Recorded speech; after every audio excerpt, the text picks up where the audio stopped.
Okay. Well, I don't know about Judge Rizzo. It's oral text, isn't it? Okay, it's a, what kind of hearing is it? Yeah, you got Explain to. this? Well, no, you don't. Look, it's a. He's got a big tax liability that, in other circumstances, people have instructed him to take out bankruptcy to fix these tax situations. Okay. Okay, and so he has a confirmation hearing for claims.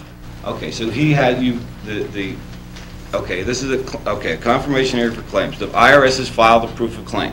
Yes. Okay, so that's correct. Okay. In the meantime, though, I have received 3 more years of, they very nicely filed for me and changed my account. So in addition to what I've put in the bankruptcy, they have now telling me I owe another couple $100,000 for 3 additional years. And the person that has been guiding me through this has simply said in a very short email, just file tax returns for those years.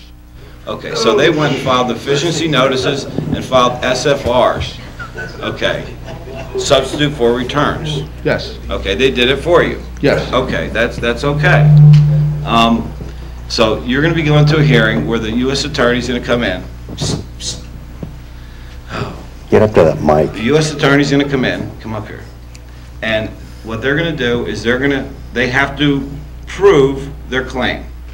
Now, on the claim form, it's going to have priority claims And secured. and secured and unsecured. Okay. Now, are there any other creditors involved? Some credit cards. Okay. Do you have any friendly creditors? Somebody that you know? No. Okay. No. All right.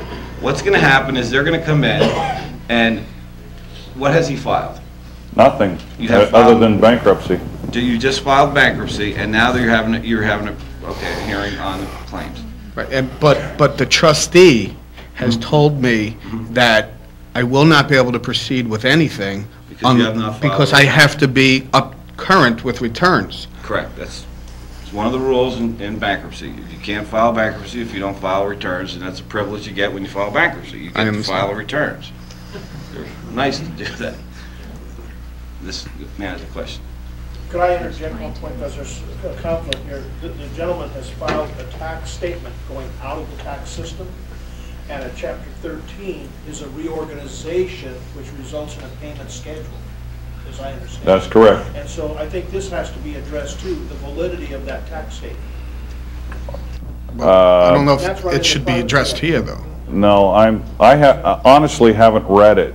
Okay, all I know is what we've been told, and I'm not going to do anything to address that in this forum other than on an individual See, basis. I think what my question is in this situation, because just last week in New Jersey, there was a very high-profile case of somebody that had been sued civilly by the government and lost a $75 million judgment. Then they decided to sue him criminally, and he was convicted on 7 counts, and 4 of those counts were bankruptcy fraud. So my brain is doing a rattle here, and I can foresee myself going to court, not having the documentation that I told the trustee I would have, and the judge saying, or me being accused of fraudulently using Chapter 13 to just get those levies released. That's my fear. Shouldn't be afraid of that. What you should do, what he should do is this, is he needs to file, see, the situation you have is you have a debtor and you have the creditor, the IRS, right? And you have yourself, as he filed the UCC-1? Yes. And you have another creditor. Okay, so it's a dispute over claims. Dispute over title. It's a dispute over title this time. This confirmation hearing is not the proper hearing to be in. Does that mean I have to show up? No. No, what you need to do is you need to file some documents and pursue an adversarial proceeding under Rule 502 of the Bankruptcy Code. Well, now wait a minute. I'm just telling you, because this is not the proper place in the court to do what he wants to do. He will get slammed. I understand, but there's two separate issues here, okay? And number one issue is we got to deal with those IRS issues individually on a one-to-one basis and accept them for value, period.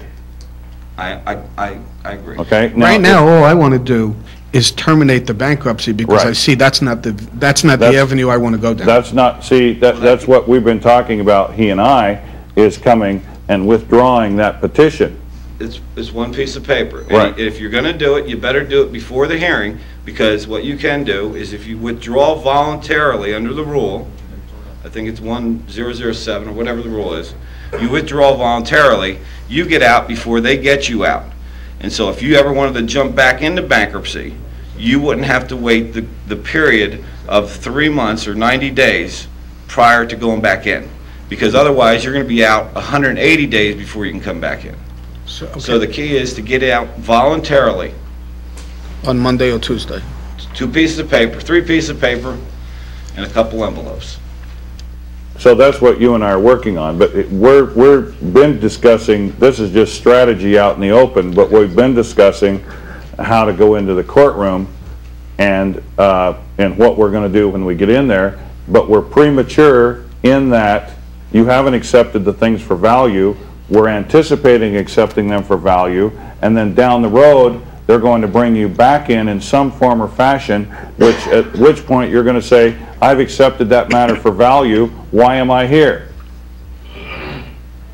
Okay? So you got to step 2 steps backwards, come around the other way, and come at it from a different angle. That's my opinion. Okay? That's what you've decided to do. And the hearing doesn't happen on Wednesday when you pull it out. Cool. Hearing's gone, that's right. Now, you know Carl. Yes? Okay, well, we've done the affidavit of specific negative environment. We've done all this, we've accepted everything for value, and the IRS won't show up for the hearing if you do it properly. And the judge will continue it. Yeah. Okay, but the judge is wanting you to do something, and that's to file an adversarial proceeding under the rule, because that's the only way you can chase them out of the courthouse. When you go into a motions hearing, they're just here, and the judge is just sitting there listening to it, listening to you. Well, you go traverse. into all that with him Right. when we meet with him. Okay, Okay? right, but So, it's got to get out. yeah. So as the courtroom procedure goes, that's a ways down the road for you. Okay? You'll be okay. Hello, Your Honor. I've accepted these documents for value, and I'm just asking for the account to be adjusted and the order of the court released to me. Then you are, sir? I'm the secured party and hold recourse of TA Financial Group. And your name, sir? My name is Anthony Malfatti, sir. And I have supplied documentation to the court ahead of time. Do you have a copy of that, sir?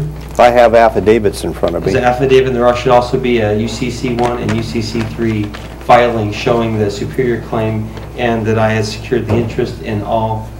Your Honor, I have reviewed these documents that this gentleman is referring to, and I would move that these are frivolous filings and of no value or support whatsoever. Your Honor, this man has no standing in this court. He has no authority to prosecute this claim whatsoever. Well, I don't know. I've not reviewed all of your documentation yet to see if he has standing in the court. Excuse me, what's your name? Sam Davis is my name. Mr. Davis, do you have a claim against TA Financial? No, the entity that I represent. Do you have a power of attorney to prosecute a claim for the city of Oakland? Yes, I do. Do you have that with you? Yes, I do. It's right here. Can I give you a copy of it? Yeah, I'd like a copy of it, yes. Okay, here you go. Can the court have a copy of it, too? Yeah, here's your copy, too, Thank you. Your Honor.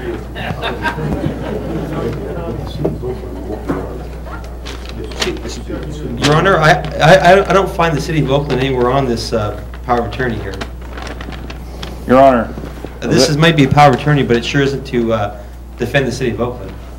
Can you explain this power of attorney, Counselor? Well, Your Honor, that's a standard power of attorney given to all city attorneys across the United States by the authority of the City Council, who is elected by the people. Excuse me, Mr. Davis, this is between the city of Oakland and the secured party, myself, Tony Malfatti, for this claim. If you don't have a claim, then you have no business being here, sir. Your Honor, as I told the court... Well, now, just a minute. Now, you haven't established that you have a priority claim. And until I see that kind of evidence before the court, I don't know that. Okay, may I now, submit you that stated that you had a UCC1 filing and a UCC3 filing, Yes. but that's not evidence that you have a priority claim. I do have a search which was done just last week, sir, and I can show this to you right now if you wish. Well, have you given a copy of that to the other side? Yes, absolutely. Yeah.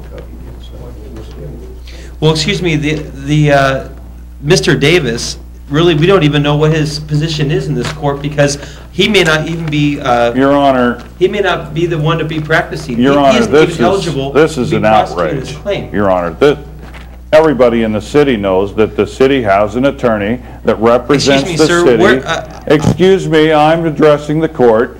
Everybody Honor? knows